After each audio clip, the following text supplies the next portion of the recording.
انسانوں میں سب سے بڑا جذبہ، سب سے بڑا موٹیو جنسی ہے۔ اللہ نے بڑی کشش رکھی، مرد میں عورت کے لیے، عورت میں مرد کے لیے، لیکن عورت پیسیو ہے، مزاجن، وہ اقدام نہیں کرتی، آگے نہیں بڑھتی، مرد اقدام کرتا،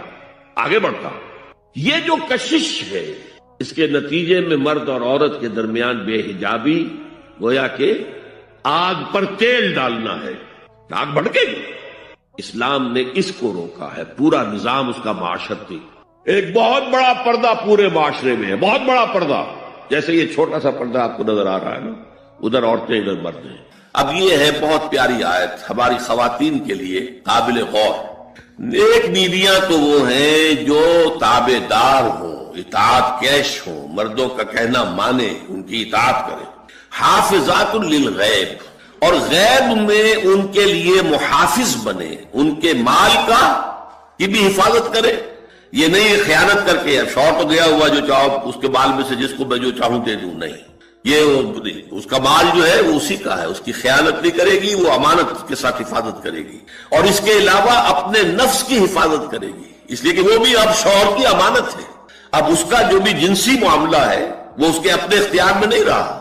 اس کو مل کے بزا کہتے ہیں ہماری فقہ کے اندر، کہ در حقیقت اس کا اختیار کامل اب شوہر کے ہاتھ میں آ چکا ہے، اس کے جنسی اعضاء جو ہے وہ شوہر کے کنٹرول میں ہے، مل کے بزا، ملکیت گویا کہ اس کی ہے، لہذا اس میں کوئی خیانت اگر وہ کر رہی ہے تو وہ بھی اس کے خلاف ہو جائے گا معاملہ۔ فالصالحات قانتات، تو نیک بیویاں وہ ہوتی ہیں جو تابع دار ہو، فرما بردار ہو، اور غیب میں یعنی شوہروں کی عدم موجودگی میں جبکہ موجود نہیں ہے حفاظت کرنے والی ہوں، اور وہ حفاظت مال کی بھی اور ان کا اپنے نفس کی بھی۔ اور یہ کام آسان نہیں ہے، آپ کو معلوم ہے، شوہر کبھی 4 مہینے کے لیے باہر چلا گیا ہے، کبھی 1 سال کے لیے باہر چلا گیا ہے، عورت کے لیے اپنے نفس کو تھامے رکھنا، اپنی جنسی خواہشات کو، فرض کی جوان عورت ہے، اس کی بھی تو نفسانی خواہشات ہیں، تو آسان کام نہیں ہے۔ یہی وجہ ہے، آپ کے علم میں ہوگا کہ واقعہ بڑا عجیب پیش آیا تھا، اس کو بیان کرتے ہوئے شرم بھی آتی ہے۔ حضرت عمر رضی اللہ تعالیٰ عنہ اپنی رات کے گشت میں ایک مکان کے پاس سے گزر رہے تھے، تو انہوں نے سنا کہ ایک عورت جو ہے وہ بڑے درد بھرے الفاظ میں کچھ گا رہی ہے۔ اگر مجھے اللہ اور اس کے رسول کا فرق کا خوف نہ ہوتا تو تم دیکھتے کہ اس وقت میری چارپائی جو ہے چرچرا رہی ہو۔ تو اس پر حضرت عمر جو ہے وہ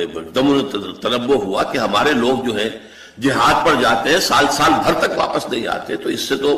سوسائٹی کے اندر بہت زیادہ جو ہے ایک اندیشہ اور خطرہ پیدا ہو جائے گا۔ تو انہوں نے اب دیکھیے یہ بات بھی کہ دین میں کوئی شرم اور حیا اس معاملے میں نہیں ہے، کہ اپنی بیٹی سے پوچھا، حضرت حفصہ سے، اب وہ بیٹی بھی ہے اور ام المومنین بھی ہے،